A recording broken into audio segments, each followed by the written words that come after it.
itu kemudian Anda, kalau ingin membentuk neuro levels Anda ini, Anda memodel seorang ya mentor Anda. Kalau Anda dimasuk di bisnis, ya mentornya pebisnis yang sukses. Kalau Anda ingin jadi ilmuwan, mentornya juga seorang ilmuwan yang sukses. Nah, nanti akan terbentuk, akan meningkat, ya level otak Anda, level pencerapan Anda itu dari lingkungan tadi membentuk perilaku, membentuk skill, pengetahuan dan kemudian values Anda sendiri. Dan akhirnya membentuk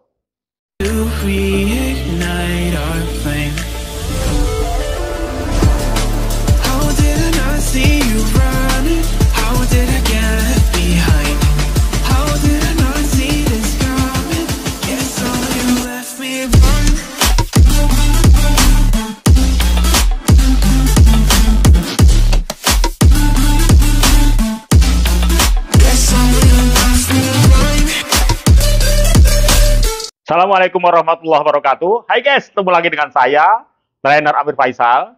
Jika Anda ingin tahu kurikulum PT saya, atau ingin mendownload buku-buku bestseller saya di Gramedia, silahkan cari di bio saya di bawah ini. Di sana sudah tersedia semua link-linknya. Kali ini kita sudah sampai pada TOT NLP yang ke-46. Dalam TOT NLP, Neuro Linguistic Programming yang ke-46 ini, kita ambil topik membuat otak bekerja untuk Anda. Sekali lagi, membuat otak bekerja untuk Anda. Tapi bagi Anda yang belum subscribe, tolong like dan subscribe dulu, supaya nanti kalau ada topik-topik lain yang lebih menarik, Anda akan dapatkan pemberitahuan dari saya. Oke, terima kasih guys. Anda sudah berkenan untuk subscribe. Jadi kalau saya mengatakan otak, itu ya, itu maksudnya adalah fungsi otak atau pikiran, ya, pikiran. Jadi otak punya kemampuan yang luar biasa, ya, luar biasa. Jauh lebih hebat dibandingkan AI, ya, dibandingkan dengan AI. Karena AI tidak punya EQ. Jadi AI hanya punya IQ. Dan manusia punya EQ dan SQ. Jadi otak manusia lebih hebat dari. Tetapi kalau Anda bisa memanagenya, bisa mengelolanya supaya dia bekerja optimal untuk Anda. Ya, itu masalahnya itu.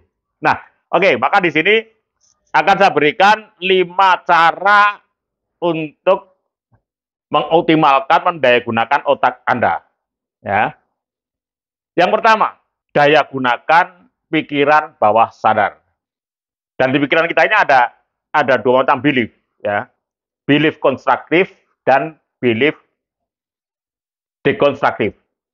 Maka jika Anda ingin supaya otak Anda ini bekerja untuk Anda secara optimal, ya, maka bangun constructive belief. Jadi contoh deconstructive belief ini misalnya orang sudah merasa yakin tidak berbakat. Nah, ini contoh dari belief yang tidak konstruktif.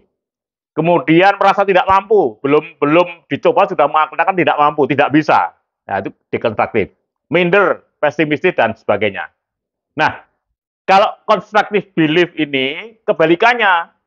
Dia punya belief, punya keyakinan bisa sukses. Saya punya bakat, saya bisa melakukan, saya bisa mengatasi.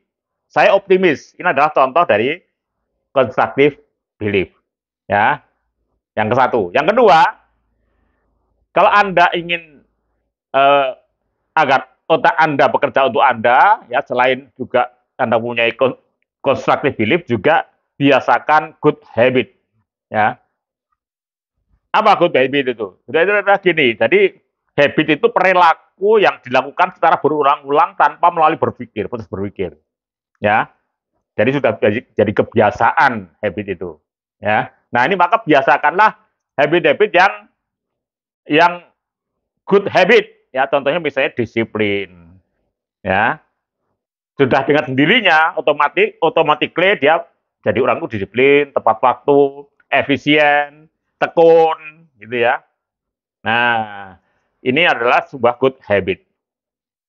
Kemudian yang ketiga, guys, ya, yang ketiga, jika Anda ingin supaya otak kita ini, bawah sadar kita ini bekerja, ya, bisa kita kelola untuk kepentingan kita, yang ketiga adalah dream building. Dream building itu bangun mimpi, ya. Jadi kita ada di otak depan agak bawah sini ya, itu ada otak keinginan, di situ kita bisa membangun dream, ya. Dia akan memandu otak kita, ya, untuk apa hal yang bermanfaat untuk kita, yaitu ada dream building. Nah, kalau Anda ingin tahu, ya, seperti apa caranya dream building, silahkan ya cari di channel YouTube saya juga di TOT NLP 4, ya. Jadi ini ada TOT NLP yang ke-46, maka silahkan cari di TOT NLP yang keempat, sudah saya buatkan di sana video, ya, bagaimana caranya membangun mimpi, ya. Sekali lagi cari di NLP TOT NLP yang keempat, supaya langsung masuk, karena ini sudah lama sekali, ya, ini sudah 42 video yang lalu, nanti ditambah Amir, jadi TOT NLP 4 Amir. Nah, oke guys, ya.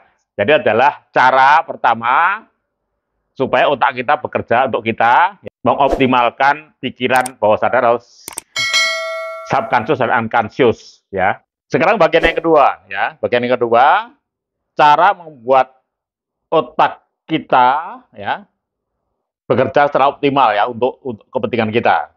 Yang kedua, bagian kedua adalah buatlah visi dan outcome setting, ya. Apa visi itu?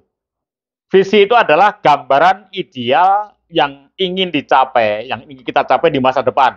Ya, sifatnya jangka panjang itu ya. Jadi kalau Anda bisa menggambarkan, ya, siapa diri Anda pada tahun 2035, itu Anda punya visi. Nah, kalau outcome itu jangka pendek, ya, target, sama dengan target. Nah, nanti kalau Anda ingin tahu caranya menyusun outcome, ya, karena yang menentukan itu nanti justru outcome ini, karena outcome sifatnya harus action, ya, harus action. Itu nanti sudah saya siapkan videonya. Silahkan buka TOT NLP ke-7 Amir. Sekali lagi di TOT NLP ke-7 Amir, ya, ditambah kata Amir supaya bisa langsung menuju ke video itu. Ya, kalau ini 46, TOT NLP 46. Ya, di sana sudah saya berikan bagaimana cara untuk menyusun outcome itu sangat detail, ya. Oke. Nah, sekarang cara ketiga. Cara ketiga untuk membuat otak kita bisa bekerja secara optimal untuk kepentingan kita adalah tadi Anda sudah membuat visi, sekarang fokus pada visi. Hilangkan atau kurangi distraksi. Nah, ini ada seorang tokoh muda namanya Adamko. Beliau ini baru usia sekitar 40 tahunan, tetapi sudah masuk 25 orang terkaya di Asia. Ini. Ya, beliau memberikan gambaran tentang fokus pada visi itu dengan sebuah pesawat terbang. Seperti dalam gambar itu. Jadi ketika pesawat itu sudah take off, kemudian pilot itu dipindahkan ke pilot otomatis, ya, maka pilot otomatis akan mengunci sebuah negara tujuan atau bandara tujuan. Nah, nanti selama perjalanan, pesawat itu akan sering keluar jalur. Ya. Nah, nanti kalau Anda namanya keluar jalur itu distraksi. Tetapi pilot otomatis akan segera mengembalikan lagi ke track-nya lagi. Begitu nanti pilot otomatis mendeteksi, ya, ada distraksi, ya, keluar jalur, dia akan kembalikan lagi. Begitu seterusnya sampai berulang-ulang. Namanya angina. Sehingga kemudian akhirnya pesawat itu bisa landing dengan selamat di negara atau bandara tujuan. Nah, kalau Anda bisa fokus pada visi Anda yang sudah Anda buat tadi, bisa seperti itu, ya, setiap Anda mengalami distraksi, maka otak Anda akan bisa bekerja secara optimal. Nah, sekarang cara keempat supaya otak kita, ya, kita membuat otak kita bisa bekerja secara optimal untuk kepentingan kita, ubahlah kegagalan itu menjadi sebuah ilmu baru. Loh, apa ini ilmu baru? Jadi begini, guys. Yang ke satu, jadi kegagalan itu adalah hal yang mesti kita alami. Siapapun, orang hebat pun di dunia pasti pernah mengalami kegagalan, dan itu berulang-ulang. Nah, maka kegagalan itu tidak membuat kita jadi stres, ya, atau jadi lemah, ya, atau jadi kapok, tapi justru kegagalan itu memperkuat EQ kita. Nah, ini ibaratnya begini. Jadi ibaratnya seorang karateka ini kan sering bertanding dan bertanding itu tidak selalu menang, ya. Kadang-kadang kalah. Tidak hanya memukul tapi juga kadang-kadang kena pukulan yang sangat sakit. Memang kegagalan itu sakit, guys, kayak kayak karateka kena pukulan. Tetapi rasa sakit itu, ya, itu membuat kita semakin hebat. Ya, kita semakin tahu caranya bagaimana menghindari pukulan, menangkis, ya, dan sebagainya. Nah, seperti itu, persis seperti itu. Nah, ini yang ke satu. Yang kedua, kegagalan itu membuat kita punya ilmu baru namanya identifikasi masalah. Ya, jadi kalau setiap kegagalan itu Anda catat, kan pasti terjadi. Di mana kesalahannya? Ya, Anda rumuskan lagi supaya perilaku yang Anda datang tidak seperti itu, supaya tidak gagal. Kalau toh gagal lagi, dicatat lagi. Begitu seterusnya. Jadi setiap kegagalan Anda menemukan identifikasi masalah. Ini sama dialami oleh Thomas Alva Edison, penemu dari listrik, kemudian kamera, dan seterusnya. Ya, ini juga dia mengalami sampai dia punya saking seringnya gagal, punya catatan identifikasi masalah 1000 kegagalan. Maka kegagalan membuat kita punya ilmu-ilmu baru, ilmu identifikasi masalah. Identifikasi masalah.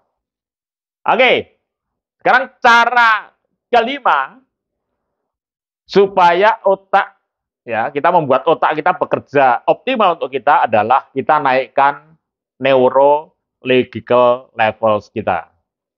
Apa neurological levels itu?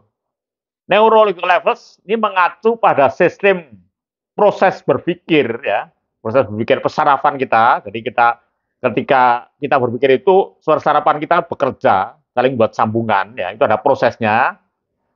Dan itu terjadi pada berbagai tingkatan, berbagai level. Nah, seperti dalam gambar ini, guys. Nah, ini level yang paling bawah adalah environment. Ya, semua orang kita pasti dibesarkan, ya, dibentuk oleh lingkungan. Sejak mulai bayi, kita kuliah, sekolah, itu terbentuk lingkungan. Nah, bentukan lingkungan itu, ya, nanti menghasilkan perilaku-perilaku. Dari sekian perilaku-perilaku di dalam lingkungan kita ini, ya, yang kita lakukan ini menghasilkan skill dan knowledge. Ya, skill itu yang keterampilan kita, knowledge adalah pengetahuan kita. Nah, kita berarti di level itu sudah meningkat, levelnya menjadi 3. Ketiga, yaitu skill dan knowledge. Misalnya contoh, skill bisnis. Ya, Anda punya skill bisnis kan dulu dibentuk dulu pertama dari environment, dari lingkungan bisnis Anda di situ, ya.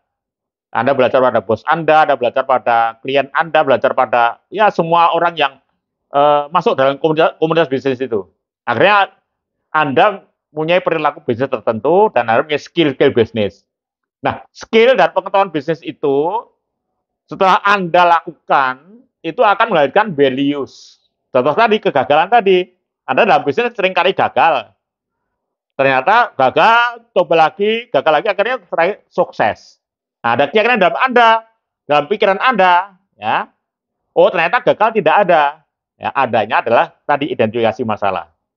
Nah, itu Anda punya keyakinan bahwa gagal itu tidak ada, ya, dan juga Anda punya nilai-nilai Anda yakini, ya, yang membentuk diri Anda dan perilaku Anda. Dari values dan beliefs di persarafan Anda itu tadi, ya, di persarafan otak Anda tadi itu, dia membentuk namanya identity atau karakter diri Anda. Nah, nanti lagi menjadi spiritual, ada nilai-nilai spiritual dan sebagainya. Nah, itu seperti itu. Jadi, nah, itu kemudian Anda kalau ingin membentuk neurological levels Anda ini, Anda memodel seorang bos atau seorang mentor, ya, mentor Anda. Kalau Anda dimasuk di bisnis, ya mentornya pebisnis yang sukses. Kalau Anda ingin jadi ilmuwan, mentornya juga seorang ilmuwan yang sukses. Nah, nanti akan terbentuk, akan meningkat, ya, level otak Anda, level persarafan Anda itu dari lingkungan tadi membentuk perilaku, membentuk skill, pengetahuan, dan kemudian values Anda sendiri. Dan akhirnya membentuk karakter Anda. Nah, itulah proses yang terakhir, yang kelima, bagaimana otak itu bisa bekerja secara optimal untuk diri kita. Oke, guys, selamat mempraktekkan. Nanti silahkan Anda kalau ada pertanyaan ditulis di kolom komentar, dan juga silakan tadi juga menyimak lampiran-lampiran tadi ya, cara membuat outcome setting seperti itu ya. Nanti Anda simak di sana. Nanti insya Allah akan saya jawab. Oke, selamat praktekkan. Sekian. Assalamualaikum warahmatullahi wabarakatuh.